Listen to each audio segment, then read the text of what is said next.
ఇప్పుడు నేను ఒక ముగ్గురు ప్రముఖ నాయకుల సైకాలజీ కోసం, అంటే వాళ్ళ సైకాలజీ ఎలా ఉంటుందని మీరు అనుకుంటున్నారు, ఓకే వాళ్ళ పోరాట పటిమ కావచ్చు, లేకపోతే వాళ్ళ పాజిటివ్ నెగిటివ్ ఆస్పెక్ట్స్ ఎలా ఉండొచ్చు అనేది తెలుసుకునే ప్రయత్నం చేయడం కోసం నేను అడుగుతున్నానండి. Okay. ఫస్ట్గా చంద్రబాబు నాయుడు గారు. ఓకే చంద్రబాబు నాయుడు గారు ఆయన గత 75 yearsగా తన పొలిటికల్ కెరీర్, అంటే ఇప్పుడు 75 years వచ్చినా ఒక యంగ్ జమ్ లాగా పరిగెడుతూ ఉన్నారు.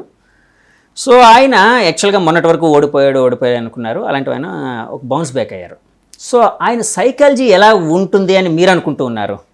యా, చంద్రబాబు నాయుడు గారి తాలూకా సైకాలజీ గురించి మాట్లాడుకోవాలంటే హీఈస్ సక్సెస్ఫుల్ టుడే. ఈ రోజు ఆయన ఎంత సక్సెస్ఫుల్ గా మళ్ళీ పదవిలోకి వచ్చారంటే యాక్టివ్ గా, it's because of his contingency and situational approaches అంటాను సైకలాజికల్లీ మాట్లాడుకోవాలంటే. అంటే పరిస్థితుల్ని తనకు అనుగుణంగా వాస్తవికంగా చూడడం, అన్వయించుకోవడం అంటే అనుకోవచ్చా? ఇంచుమించుగా కరెక్ట్.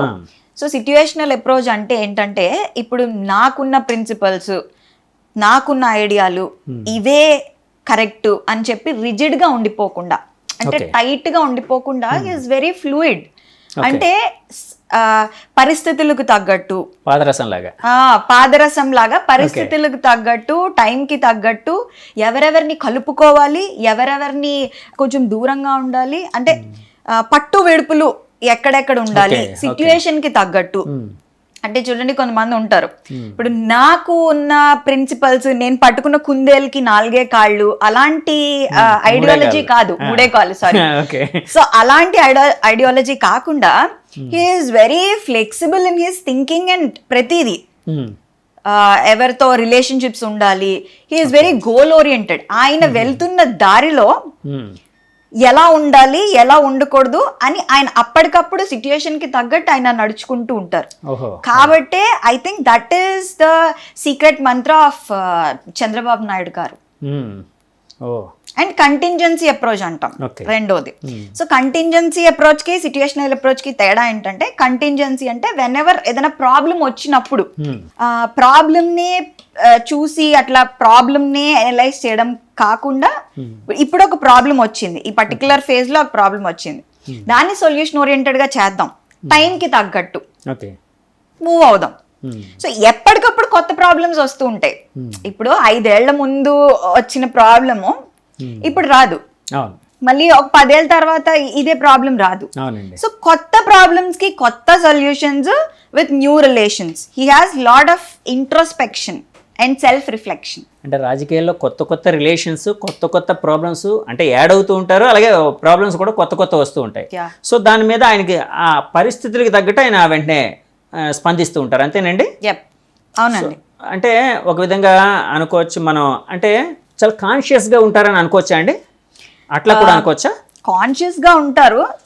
కాన్షియస్ అంటే not two conscious but enough. Alertness అంటారు చూసారా? Okay, alertness is very important. Alertness and spontaneity. ఎప్పుడు ఏ స్ట్రాటజీ వాడాలి. సో ఇప్పుడు ఈ స్ట్రాటజీ ఫెయిల్ అయిందంటే హోప్లెస్ గా ఉండిపోకుండా కొత్త స్ట్రాటజీస్ వెతుకుతూ ఉండాలి. సో కొంతమందికి నారా చంద్రబాబు నాయుడు గారికి డిఫరెన్స్ ఏంటంటే, ఇప్పుడు ఒక ఫెయిల్డ్ స్ట్రాటజీ ఉంటే option B C A plan fail అయితే ఇంకా మిగతా ఆల్ఫాబెట్స్ అన్నీ ఉన్నాయంటారు. అలా ఆయన ప్రతి ఆప్షన్ ఎక్స్ప్లోర్ చేస్తారు. ఓకే, సో కలుపుకుంటారు. So no matter what happened in the past, ఏం జరిగినా సరే ఆయన గోల్ కొట్టాలంటే ఆయన కలుపుకుంటారు. Because lot of self reflection. Okay, అంటే ఆయన యాక్చువల్గా ఒక ప్రాబ్లం కోసం, అంటే ఒక సొల్యూషన్ ఆలోచించినప్పుడే 2-3 సొల్యూషన్స్ పెట్టుకుంటారు. ఏ ప్లాన్, బి ప్లాన్, అలా అనుకోవచ్చా అండి? ABC అని ఒకటి కాకపోతే ఇంకో దానికి షిఫ్ట్ అవుతారు. సో అలాంటి దాన్ని, అంటే ఆ మెంటాలిటీని ఎలా చూస్తారండి సైకాలజీలోని? యాక్చువల్లీ చెప్పాలంటే situational approach is one of the best approaches అంటాం. ఓకే, ఎందుకంటే మనిషి అనేవాళ్ళు పరిస్థితుల్ని బట్టి, ఇప్పుడు పాలిటిక్స్లో ఎస్పెషలీ ఉన్నవాళ్ళు మనుషుల తాలూకా నీడ్స్కి, ఫర్ ఎగ్జాంపుల్ జనాల తాలూకా బాధల్ని they have to take in to consideration. For example ఇప్పుడు రకరకాల స్కీమ్స్ ఉన్నాయి. సో ఏ టైంలో ఏ పరిస్థితుల్లో జనాలకి ఏ నీడ్ ఉన్నది, ఒక్కొక్కసారి they need food, schooling, proper water, లేదా ఎలక్ట్రిసిటీయా, లేదా భూమా, ఇట్లా రకరకాల నీడ్స్ ఉంటాయి.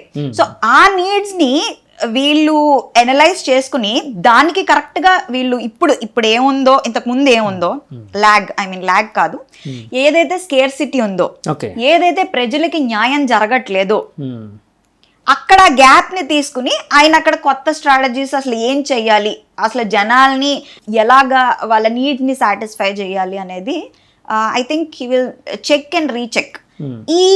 ఈ ప్రాసెస్ లో ఆయన ఏంటంటే he will take each and every one's opinions.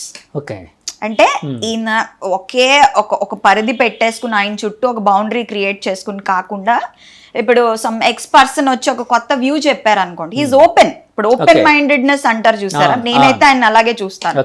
He's open అంటే ఇప్పుడు ఒక కొత్త ఐడియా చెప్తే ఇది నాకు ప్రతికూలంగా ఉంది అని కాకుండా, ఓకే ఇది మీ వ్యూ, ఇందులో కూడా నిజం ఉందేమో, రేషనల్ గా తీసుకుందాం, ఎందుకు ఏంటి ఎలా అది మనకు పనికొస్తుందేమో. సో ప్రతి వాళ్ళ ఈయన బౌండరీ క్రియేట్ చేయకుండా ప్రతి వాళ్ళ తాలూకా వ్యూస్, ప్రతి వాళ్ళ తాలూకా ఒపీనియన్స్ తీసుకుని ఈయన సెల్ఫ్ రిఫ్లెక్ట్ చేసుకుని అది మనకి ఎలా అన్వయించుకోవచ్చు, మనము విజయం వైపు ఎలా వెళ్ళొచ్చు, ఇవన్నీ తీసుకొని అనేది చేయడం వల్ల ఆయన ఈరోజు గెలిచారని నా perception. And I think he very much succeeded in that. Open mindedness అంటే ప్రతికూల పరిస్థితుల్ని లేకపోతే ప్రతికూలంగా ఉండే ఐడియాస్ని కూడా తనకు అనుకూలంగా మార్చుకుంటూ తనకు అనుకూలంగా ముందుకు వెళ్ళేటట్టు చేసుకోవడం అనేది ఆయనలో మెయిన్గా ఉందని అనుకోవచ్చా అండి? అంటే మీరు చెప్పిన దాన్ని బట్టి నాకు అర్థమైంది. Yeah, it is correct. But small correction ఏంటంటే యాక్సెప్టెన్స్ అండి.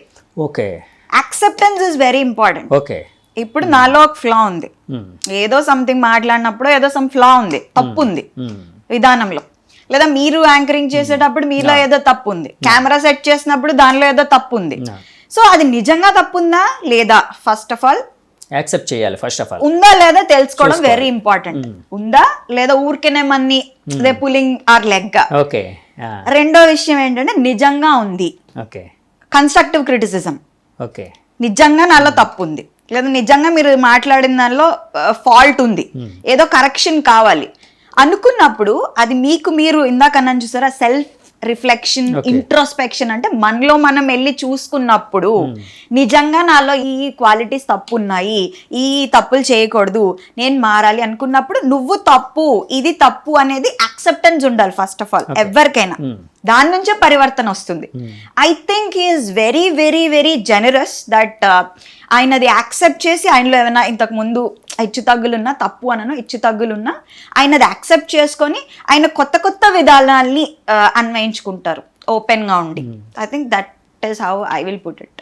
అంటే ఒక విజయం సాధించే మనిషికి తనలో ఉండే లోటుపాట్లు కావచ్చు, తన చుట్టూ ఉండే పరిస్థితుల్లో ఉండే తప్పులు కావచ్చు, యాక్సెప్ట్ చేయడం, యాక్సెప్టెన్సీ అనేది తీసుకోగలగడం ఒక విజయానికి సాధనంగా ఉంటుందండి. To success self acceptance, okay, then you choose ఏది కరెక్ట్, ఏది వ్యూస్ తీసుకో, దానిలో ఏది రేషనాలిటీ పెట్టుకో. రేషనాలిటీ అంటే ఎందుకు, ఏంటి, ఎలా. అంటే నేను చంద్రబాబు నాయుడు గారి కోసం చాలామంది చెప్తూ ఉంటారండి. అంటే మీరు చెప్పిన అంటే ఈ విధంగా ఎవరు చెప్పలేదు. సో కొత్త పద్ధతిలో అంటే ఆయన సైకాలజీ ఎట్లా ఉంటుంది, ఆయన ప్రిపరేషన్ ఎట్లా ఉంటుందో మాకైతే క్లియర్ కట్గా చెప్పారు. అట్లాగే నేను అనుకోవడం ఏంటంటే ఆయన తన బాడీని కూడా అంత ఒక టోన్డ్గా ఉంచుకోవడం. టోన్డ్గా మీన్స్ అంటే తన పరిస్థితులకి తగ్గట్టు తన అంటే చాలామంది 75 ఏళ్ల వయసులో ఆయన ఒక 25 ఏళ్ల యువకుడిలా పరిగెట్టాడు. ఆయన రోజుకి 3 సభలు చేయడం, జనాలతో మింగిల్ అవుతూ ఆ జనాల్ని లక్షలాది మంది ప్రజలతో ఇంటరాక్షన్ అవుతూ వాళ్ళకి ఉత్తేజం కలిగించేటట్టు తన విధానాలను చెప్తూ చేయడం అనేది చాలా హార్డ్ ప్రాసెస్. సో అలాంటిది ఆయన చేయగలిగారు కదండి. అంటే ఆ హెల్త్ పరంగా కూడా ఆయన తను తాను ఉంచుకోవడానికి సైకాలజీ అనేది పనికొచ్చిందని అనుకోవచ్చా అండి? డెఫినెట్లీ అండి. బట్ వినే ఉండుంటారు, healthy mind healthy body, healthy body healthy mind.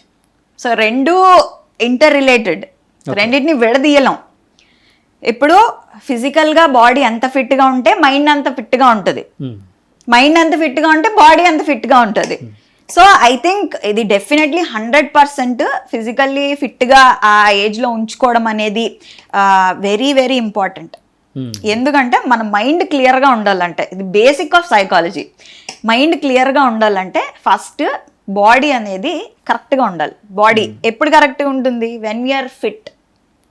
Fit అంటే ఏదో సన్నగా అయిపోవాలని చెప్పట్లే, మనకి ఇనఫ్ స్టామినా ఉండి ఇనఫ్ ప్రాపర్ న్యూట్రిషన్ ఉంటేనే ఇది బాగా పనిచేస్తుంది, లాజిక్తో పనిచేస్తుంది. మనం చూసినట్లయితే చాలా మంది ప్రముఖ పొలిటీషియన్స్, ఇప్పుడు అపోజిషన్ లో ఉన్న ఎలా అన్నా చూసారంటే పాపులర్ పొలిటీషియన్స్ వీళ్ళంతా చేసే రోడ్ జర్నీస్ కానీ నడవడం కానీ వాళ్ళు the way the interact with people కానీ అదే మనం చేస్తే కళ్ళు తిరిగి పడిపోతాం. అవసరమైతే హంగర్ స్ట్రైక్స్ కానీ ఎన్ని హంగర్ స్ట్రైక్స్ చేశారండి ఫ్రీడమ్ రావడానికి, ఇన్ని లాస్ రావడానికి, ఇవన్నీ they did so much. So మీరు తీసుకున్నట్లయితే గాంధీ దగ్గర నుంచి ప్రతి వాళ్ళు they were very particular about their food, ఈ ఎనర్జీ లెవెల్స్ ఉండాలంటే body fitness. So it is very important. I think ఆ ఏజ్ లో ఉండడం కూడా ఇట్ ఈస్ గ్రేట్. ఇప్పుడు మనం తీసుకున్నట్లయితే ఇది వచ్చింది కాబట్టి చెప్తున్నా, లోకేష్ గారిలో కూడా so much of change, positive change. ఆయన చక్కగా తెలుగు మాట్లాడుతున్నారు, చాలా బాగా మాట్లాడుతున్నారు. ఇప్పుడు ఆయన బాడీ కూడా I think he has got fit enough now. So Lokesh గారు సైకాలజీ అంటే వచ్చింది కాబట్టి అడుగుతున్నాను. యాక్చువల్గా నేను ఇంకా వేరే దానికి షిఫ్ట్ అవుదాం అనుకున్నాను, మీరు లోకేష్ గారు అన్నారు కాబట్టి అడుగుతున్నాను. లోకేష్ గారు సైకాలజీని ఎనలైజ్ చేయాల్సి వస్తే ఏ విధంగా ఎనలైజ్ చేస్తారు ఒక సైకాలజిస్ట్గా? నేను యాక్చువల్లీ ఈ విషయంలో డీప్ గా వెళ్ళాలనుకోలేదు, because I did not study him that much. నేను పర్టికులర్ గా నేను అంత కాన్సన్ట్రేట్ చేసి అబ్జర్వ్ చేయలేదు. ఓకే, బట్ ఐ థింక్ ఇప్పుడు చూస్తుంటే కరెంట్ లోకేష్ గారిని చూస్తుంటే he has improved a lot, so much. And అదే ముఖ్యం అండి. ఇప్పుడు ఎలా వచ్చాము, ఎలా పుట్టాము అన్నది కాకుండా ఏది అవసరం నీకు పరిస్థితులకి, ఎలా ఉంటే నీకు విజయం వస్తుంది అనేది తీసుకున్నట్లయితే I think he has improved a lot, so much. And ఇంకా ఆయనకి స్కోప్ ఉంది, ఆయన ఇంకా ఇంప్రూవ్ అవుతారు, ఇంకా definitely I think he'll do so much good to the society. యాక్చువల్గా లోకేష్ గారి విషయం వచ్చింది కాబట్టి అంటూ ఉన్నాను. యాక్చువల్గా నేను చాలాసార్లు ఆయన స్పీచెస్ చూసినప్పుడు అందరివి చూస్తుంటాం, ఆయన కూడా చూస్తుంటాను కదండి. సో సమయస్ఫూర్తి అనేది చాలా ఎక్కువ కనిపిస్తుంది, టైం సెన్స్. సో ఎవరైనా ఏదైనా అడిగితే తనకు అనుకూలంగా మలుచుకోవడం, లేకపోతే తను చెప్పాలనుకున్న దాన్ని ఒక స్ట్రాంగ్ గా చెప్పడం, కాన్ఫిడెంట్ గా చెప్పడం. సో ఇది యాక్చువల్గా సైకలాజికల్ గా అంటే ఒక స్ట్రాంగ్ బేస్ ఉండే వాళ్ళకి, లేకపోతే ఒక స్ట్రాంగ్గా ఒక అంటే సైకాలజీ ఒక పాజిటివ్ అప్రోచ్ ఉండే వాళ్ళకి ఇది ఉంటుందా అండి? అలా అనుకోవచ్చా? అంటే పాజిటివ్గా ఎప్పుడు సైకలాజికల్గా ఒక పాజిటివిటీ అనే దానికోసం ఆలోచిస్తూ ఉండే వాళ్ళకి ఈ సమయస్ఫూర్తి కూడా అలవడే అవకాశం ఉందని అనుకోవచ్చా? ఇప్పుడు ఎలా అంటే అండి, no person is 100% perfect. Okay, ఇప్పుడు ఎంత 100% పర్ఫెక్ట్ గా ఉన్న వాళ్ళైనా, బట్ అది అలవర్చుకోవాలి. ఎవరికి ఏది డైరెక్ట్ గా పుట్టుకతో రాదు. మీరు అన్నదే నేనేమంటున్నానంటే, ఇలా ఉన్న వాళ్ళకి ఇలాంటి క్వాలిటీస్ వస్తాయా, అలా ఉన్న వాళ్ళకి ఇలాంటి క్వాలిటీస్ వస్తాయి అనేది ఎక్కడ సైంటిఫిక్ రీసెర్చ్ లేదు. ఈ బ్రెయిన్ సైజ్ ఉన్న వాళ్ళు ఎంత తెలివిగా ఉంటారు, ఈ ఫ్యామిలీలో పుట్టిన వాళ్ళు ఇలా ఉంటారు, అక్కడెక్కడ రీసెర్చ్ లేదు, ఎవిడెన్స్ కూడా లేదు. బట్ సైంటిఫిక్ ఎవిడెన్స్ లేదు. బట్ ఏంటంటే పరిస్థితులను బట్టి వాళ్ళు ఎంతవరకు తీసుకున్నారనే దాన్ని బట్టి ద రెడీనెస్ టు చేంజ్ అంటాం. ఇప్పుడు no matter what family are born in, ఏ ఫ్యామిలీలో పుట్టినా, నువ్వు ఎంత పొలిటికలీ సరౌండెడ్ అయినా, ఎంత ఇంటెలెక్చువల్స్ తో సరౌండెడ్ అయినా, మీ మైండ్ దానికి ఓపెన్ గా లేదనుకోండి, మీకు ఇంట్రెస్ట్ లేదు, మైండ్ ఓపెన్ గా లేదు, అలాంటప్పుడు డమ్ గానే ఉంటారు. నేను అంటుంది అదే అండి. యాక్చువల్గా సైకలాజికల్గా అతనికి ఆ పాజిటివిటీ మీద ఒక అప్రోచ్ ఉండడం, అంటే ఎవరికైనా అలాంటి వాళ్ళకి సమయస్ఫూర్తి అనేది కూడా ఎక్కువ ఉండే అవకాశం ఉంటుంది కదా. అంటే ప్రతి విషయాన్ని తనకు అనుకూలంగా మలుచుకోవడం, లేకపోతే తను చెప్పదలుచుకుందని చెప్పడం, అంతే కదండి. అవును, ఆయనకి స్పాంటేనిటీ ఉంది, డెవలప్ అయింది ఈ మధ్య చాలా ఎక్కువగా. సో ఆయన ఏంటంటే I think he acquired all these qualities with practice and వాళ్ళ ఫాదర్ ఫుడ్ స్టెప్స్ నుంచి ఆయన చాలా నేర్చుకున్నారని కూడా మనం చెప్పొచ్చు. మనం చంద్రబాబు నాయుడు గారి గురించి మాట్లాడుకోవాలంటే కన్సిస్టెన్సీ అండి, కన్సిస్టెన్సీ, పెర్సెవరెన్స్. ఏంటంటే ప్రతిదానికి తట్టుకుని హోప్లెస్నెస్ లోకి వెళ్ళిపోకుండా, అంటే ఓడిపోయాం ఏమవుతుంది అలా కాకుండా, నిరాశ నిస్పృహ లేకుండా ఆయన, నాకు తెలిసి ఇప్పుడు మీరు టైమ్ సెన్స్ అంటున్నా, లేదా ఈ స్పాంటేనిటీ అంటున్నా, నాకు తెలిసి ఆయన చంద్రబాబు నాయుడు గారి నుంచి చాలా ఆయన నేర్చుకున్నారు, ఇంకా నేర్చుకుంటున్నారు. Now he has become an individual with lot of courage. అంటే చంద్రబాబు నాయుడు గారి కోసం చాలా బాగా చెప్పారు.